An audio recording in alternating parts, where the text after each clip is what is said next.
अस्सलाम वालेकुम। अब हम फर्स्ट ईयर फिज़िक्स का 16th लेक्चर स्टडी करेंगे, जिसमें हम क्या पढ़ेंगे, numericals of the chapter number 2। ठीक है, चैप्टर नंबर 2 के हम क्या करेंगे, न्यूमेरिकल करेंगे। तो वन बाय वन हम उसके स्टेटमेंट्स को समझेंगे और आगे उसको फर्दर सॉल्व करेंगे। ठीक है, तो पहला न्यूमेरिकल 2.1 है। इसमें कहता है सपोज ए रेक्टेंगुलर कोऑर्डिनेट सिस्टम। आप एक रेक्टेंगुलर कोऑर्डिनेट सिस्टम को सपोज कर लें, लेट कर लें।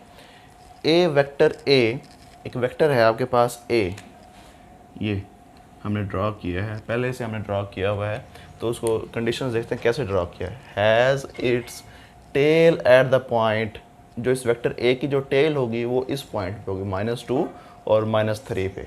एक्स की वैल्यू -2 होगी और वाई की वैल्यू -3। ठीक है, and its tip at 3, 9। Tip जो होगी वो बी पॉइंट पर होगी और उसके कोऑर्डिनेट्स क्या होंगे 3, 9।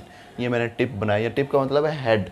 ठीक है, वो इसका ये होगा। ठीक, तो अब आपने करना क्या है, डिटरमाइन द डिस्टेंस। आपने डिस्टेंस मालूम करना है बिटवीन द दीज 2 पॉइंट्स, ए और बी के दरमियान का क्या मालूम करना है, डिस्टेंस मालूम करना है। क्या मालूम करना है, डिस्टेंस। ठीक है, तो अब हम डिस्टेंस कैसे मालूम करेंगे वेक्टर को यूज़ करते हुए। तो हम सबसे पहले क्या कर लेंगे, इनके पोजीशन वेक्टर्स ड्रॉ करेंगे। क्या करेंगे, पोजीशन वेक्टर्स, यानी कि ए का पोजीशन वेक्टर ड्रॉ करेंगे और बी का पोजीशन वेक्टर ड्रॉ करेंगे। ठीक है, तो ज़रा देखिएगा, ए का पोजीशन वेक्टर क्या होगा, ओरिजिन से हम एक वेक्टर ड्रॉ करेंगे ए तक, यानी कुछ इस तरह से। इसको हम नाम दे देंगे R1 का। क्या नाम दे देंगे, और ये वेक्टर R1 होगा। ठीक है, इसी तरह अगर हम क्या करें, इस बी पॉइंट का भी पोजीशन वेक्टर ड्रॉ कर लें तो इस तरह से होगा ये, और इसको नाम दे दें R2 का। ठीक है, तो R1 और R2 क्या हैं, पोजीशन वेक्टर्स हैं किसके, ए और बी के। हम लिखेंगे position vector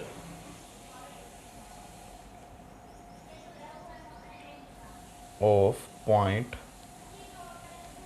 A is R1 which is equal to, जब इसको पोजीशन वेक्टर्स की फॉर्म में लिखेंगे तो लिखेंगे कैसे, -2 एक्स की वैल्यू है तो ये हम लिखेंगे -2 एक्स की डायरेक्शन में। एक्स की डायरेक्शन को आई यूनिट वेक्टर रिप्रेजेंट करता है बेटा, बात समझ आ गई। फिर हम लिखेंगे प्लस -3, तो -3 और प्लस क्या हो जाएंगे, माइनस हो जाएगा बेटा। तो हम लिखेंगे -3 किसकी डायरेक्शन में बेटा, जे की डायरेक्शन में।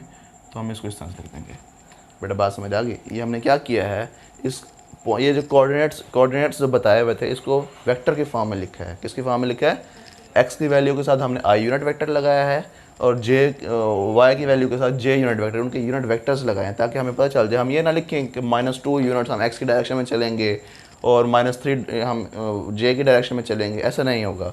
हम लिखेंगे -2i, इसका आई का मतलब है एक्स एक्सिस बेटा, और -3j, जे का मतलब वाई एक्सिस बेटा, बात समझ आ गई।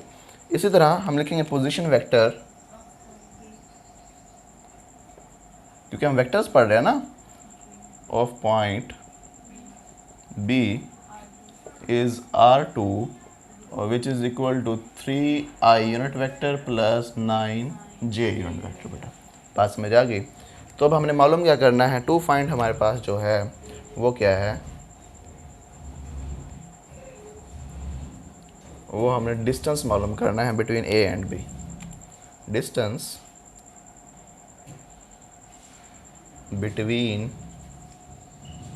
ए एंड बी, बात समझ आ गई, which is equal to A vector और उसकी मैग्नीट्यूड। बात समझ आ गई बेटा, किसी को ये बात समझ ना आए ज़रा पूछ लो। अब ये ए वेक्टर कैसे मालूम करेंगे हम, ए वेक्टर मालूम कैसे करेंगे। अब ए वेक्टर की वैल्यू तो हमें नहीं पता, उसने तो हमें ए का स्टार्टिंग पॉइंट बताया और ए का एंडिंग पॉइंट बताया बेटा। ठीक है, तो सोल्यूशन करेंगे, सोल्यूशन हम कर रहे हैं तो हम लिखेंगे एज, अच्छा बेटा यहाँ से दो काम और भी हो सकते थे, एक पॉइंट ये था ए और एक पॉइंट ये था बी। हम यहाँ पे डिस्टेंस फार्मूला लगा सकते थे। क्या लगा सकते थे बेटा, डिस्टेंस फार्मूला, वो डायरेक्ट इसका डिस्टेंस आ जाता है, ए और बी के दरमियान डिस्टेंस मालूम कर लेते बेटा। आपने पढ़ा होगा x2 - x1 का स्क्वायर प्लस y2 - y1 का स्क्वायर होल का स्क्वायर रूट, आपने छोटी क्लास में पढ़ा होगा। क्योंकि हम चैप्टर वेक्टर्स का पढ़ रहे हैं तो वेक्टर से रेलेवेंट काम करेंगे बेटा इसमें। ठीक है, तो वो फार्मूला यहाँ पे नहीं लगाएंगे। अब ए वेक्टर पहले मालूम करें, ए वेक्टर है क्या दरअसल। अब इस पे गौर करो ज़रा कि आपको यहाँ पे कुछ ऐसा होता हुआ नज़र आ रहा होगा कि दो वेक्टर्स कौन से मल्टीप्लाई ऐड हो रहे हैं और कौन सा एक वेक्टर जो है वो रिजल्टेंट वेक्टर है। हेड टू टेल रूल के ज़रिए देखो ज़रा, ये रिजल्टेंट लग रहा है, ऐसा नहीं है बेटा। ज़रा देखते हैं कौन सा रिजल्टेंट है और कौन सा वो हमारे पास कौन सा रिजल्टेंट है और कौन से दो वेक्टर्स ऐड हो रहे हैं। ऐड कौन सा होता है, एक वेक्टर ड्रा करते हैं, उसके हेड से दूसरा वेक्टर ड्रा करते हैं, समझ आ गई, और वो दो वेक्टर्स ऐड हो रहे होते हैं। और जो एक वेक्टर होता है जो कि पहले की टेल से दूसरे के हेड तक जाता है, वो क्या होता है, रिजल्टेंट वेक्टर। ज़रा देखिएगा, अब ये R1 एक वेक्टर हमने ड्रॉ किया है। R1 हमने क्या किया बेटा, उसके हेड से ए वेक्टर ड्रॉ किया है, यानी R1 और ए वेक्टर आपस में क्या हो रहे हैं, ऐड। क्या हो रहे हैं बेटा, बात समझ आ गई। फर्स्ट वेक्टर कौन सा था, R1, उसकी टेल से एक वेक्टर ड्रॉ किया है दूसरे वेक्टर के हेड तक, तो ये वेक्टर क्या कहलाएगा, रिजल्टेंट वेक्टर। क्या कहलाएगा बेटा, और ये R1 और R2 क्या है, आपस में ऐड हो रहे हैं बेटा, ठीक है। हम लिखेंगे according to head to tail rule, क्या है बेटा, R1 vector plus A vector is equal to R2 vector. बात समझ आ गई। अब आपको R1 की वैल्यू भी पता है, R2 की वैल्यू भी पता है, ए की वैल्यू पता नहीं है, ये आपने मालूम करना है। तो ए को इधर रखा रहने दें, इस R1 को उठा के उधर ले जाएं, तो a vector is equal to R2 vector minus R1 vector. बेटा बात समझ आ गई। ये तरीक़ेकार आपने जहन में रखना है, नहीं तो आप अक्सर जगहों पे ये डायरेक्ट लिखा होता है बेटा, तो फिर ये पता नहीं चलती आता कैसे है बेटा, ठीक है। तो ये तरीक़ाकार आपने जहन में रखना है। अब ए वेक्टर मालूम करना है तो R1 R2 की और R1 की वैल्यूज़ पुट करेंगे। तो R1 और R2 की वैल्यूज़ हमें यहाँ पे गिवन है। Putting the values, A vector is equal to, हाँ बेटा R2 की वैल्यू क्या है, 3i plus 9j minus bracket लगाएंगे बेटा, फिर ये R1 की वैल्यूज़ पुट करेंगे, माइनस 2i माइनस 3j। इसको सॉल्व कर लें, 3i unit vector plus 9j unit vector plus 2i unit vector plus 3j unit vector. बेटा बात समझ आ गई। इसको कर ले सॉल्व, i वाला i वाले में ऐड सब्ट्रैक्ट होगा, j वाला j वाले में ऐड सब्ट्रैक्ट होगा। बेटा i ये क्या बनेगा, 5 प्लस 12j। बेटा ये a वेक्टर आ गया आपके पास। बेटा आपने क्या करना है बेटा, डिस्टेंस मालूम करना है a और b के दरमियान, यानी a वेक्टर की मैग्नीट्यूड मालूम करनी है। क्या मालूम करनी है बेटा, बात समझ आ गई। मैग्नीट्यूड किस चीज़ को रिप्रेजेंट करती है, डिस्टेंस को। बात समझ आई।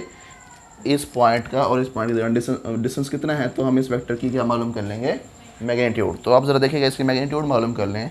तो ये जो है a का x कंपोनेंट है और ये क्या है, a का y कंपोनेंट। तो हम लिखेंगे कि a वेक्टर की जो मैग्नीट्यूड है वो दरअसल ax square plus ay square root के बराबर है। बेटा बात समझ आई।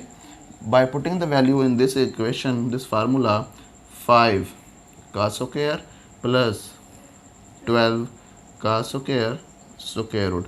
अच्छा बेटा अभी इनके साथ आई जे नहीं लिखा हमने, तो आई जे नहीं लिखेंगे साथ बेटा, ठीक है। तो हम सिर्फ इनका ये जो नंबर्स हैं, आई क्या शो करता है, ये एक्स कंपोनेंट है, जे क्या शो करता है, ये क्या है बेटा, वाई कंपोनेंट है। तो हमने ये कंपोनेंट्स का नाम लिख दिए यहाँ पे। तो फिर बेटा हमने क्या किया है, इनके नंबर्स ही पुट करेंगे, कोफिशिएंट्स जो इनके वो पुट करेंगे, ठीक है। और 5 का स्क्वायर क्या होता है बेटा, 25, और 12 का स्क्वायर 144। इनको ऐड कर लें तो आंसर क्या आएगा, 169। बेटा 169 के जब स्क्वायर रूट ले लेते हैं तो फिर आता है आंसर 13। तो बेटा ये ए यूनिट वेक्टर की जो मैग्नीट्यूड है, ए वेक्टर की जो मैग्नीट्यूड है वो क्या है बेटा, 13। इससे आगे लिख देंगे यूनिट्स। क्या लिख देंगे, यूनिट। डिस्टेंस है ना, तो मीटर भी हो सकता है, सेंटीमीटर भी हो सकता है, मिलीमीटर भी हो सकता है, हमें यूनिट का नहीं पता, हम लिख देते हैं यूनिट्स। तो बेटा ये दरअसल डिस्टेंस आ गया, क्या आ गया आपके पास, डिस्टेंस आ गया between point A and point B. बेटा बात समझ आ गई। कोई बात ज़्यादा समझ ना आए ज़रा पूछ लो, शाबाश। अब हमने ऐसा क्यों किया कि इसको यहाँ पे क्यों ड्रॉ किया, इसको यहाँ पे क्यों ड्रॉ किया, क्योंकि ये दोनों एक्स भी नेगेटिव वाई भी नेगेटिव, वो थर्ड क्वाड्रेंट बनता है। बेटा इधर देखें दोनों पॉजिटिव हैं, एक्स भी पॉजिटिव वाई पॉजिटिव, वो कौन सा क्वाड्रेंट बनता है बेटा, फर्स्ट क्वाड्रेंट बनता है। तो हमने उसको फर्स्ट में ड्रॉ किया। बेटा कोई बात समझ ना आए ज़रा पूछ लो, शाबाश। अब हम देखते हैं कि इस दूसरे न्यूमेरिकल में क्या पूछा गया है हमसे, उसको पहले समझते हैं। A certain corner of the room, एक कॉर्नर ले लिया है हमने रूम का, उसको सेलेक्ट कर लिया है, सिलेक्टेड एज द ओरिजिन, उसको ओरिजिन के तौर पे हमने ले लिया, ओरिजिन ले लिया मान लिया, यानी कि उसके कोऑर्डिनेट्स क्या होंगे 0 0, क्योंकि ओरिजिन के कोऑर्डिनेट्स क्या होते हैं 0 0। Origin of A rectangular coordinate system, यानी कॉर्नर ऑफ द रूम जो है उसको हमने क्या कह दिया, ये corner of the rectangular coordinate system है।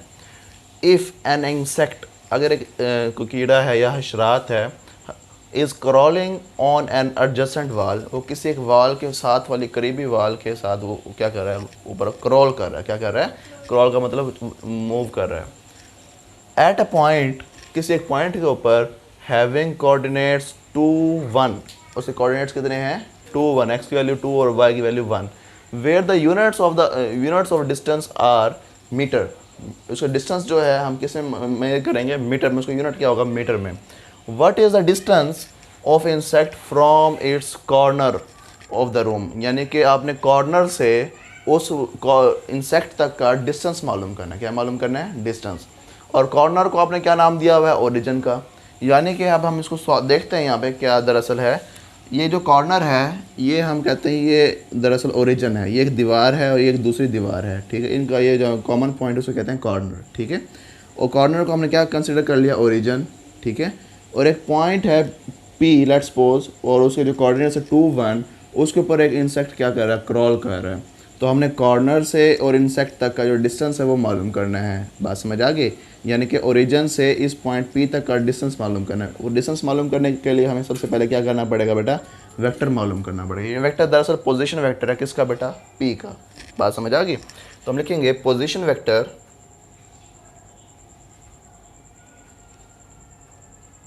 ऑफ, इसको अगर हम नाम दे दें R का, तो position vector of point P of given point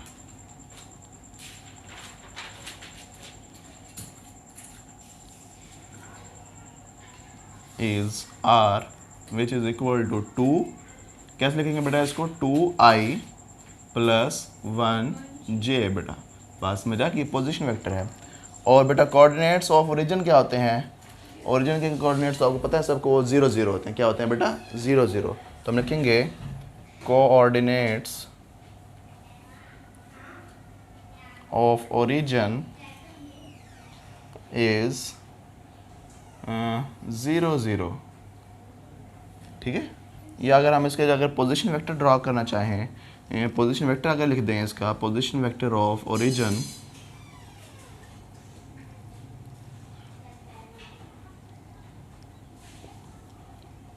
वो क्या होगा बेटा, 0i प्लस 0j बेटा, बात समझ आ गई।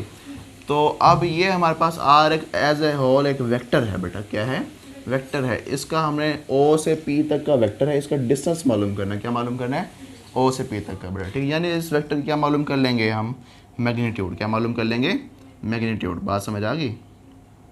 2 फाइंड हमारे पास क्या है, डिस्टेंस बिटवीन ओरिजिन and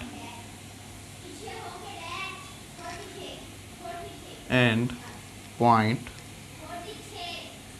2 1, इसका अगर डिस्टेंस मालूम करेंगे तो फिर बेटा हम इस R वेक्टर की मैग्नीट्यूड मालूम करेंगे, क्या मालूम करेंगे बेटा, मैग्नीट्यूड। तो एज वी नो किसी एक वेक्टर की A की अगर हमने मैग्नीट्यूड मालूम करनी है तो A वेक्टर का जो x कंपोनेंट है उसका स्क्वायर लेंगे, A वेक्टर का y कंपोनेंट उसका स्क्वायर लेंगे और स्क्वायर रूट ले लेंगे बेटा, ठीक है। तो अब हमारे पास वेक्टर कौन सा R, तो उसका x कंपोनेंट कौन सा बेटा 2, 2 का स्क्वायर प्लस 1, 1 का स्क्वायर बेटा, ठीक है। तो ये क्या बन जाएगा, तो ज़रा देखिएगा, ये बन जाएगा 4 प्लस 1 स्क्वायर रूट, इसका आंसर आएगा 5 स्क्वायर रूट बेटा, है हाँ, स्क्वायर रूट 5 आ जाएगा। ये इसका हम मीटर्स लिख देंगे बेटा, इसको सॉल्व करें तो आंसर कितना आएगा 2.2 मीटर्स। तो ये हमारे पास डिस्टेंस आ गया बेटा, कहाँ से कहाँ तक, कॉर्नर पॉइंट्स यानी ओरिजिन से लेके उस पॉइंट तक का जहाँ पे हमारा जो इंसेक्ट है वो क्रॉल कर रहा है बेटा, ठीक है। तो ये हमारे 2 न्यूमेरिकल्स हो गए हैं। अगर आपको कोई बात समझ ना आए तो आप पूछ सकते हैं in the comment section. Thank you, अल्लाह हाफिज़।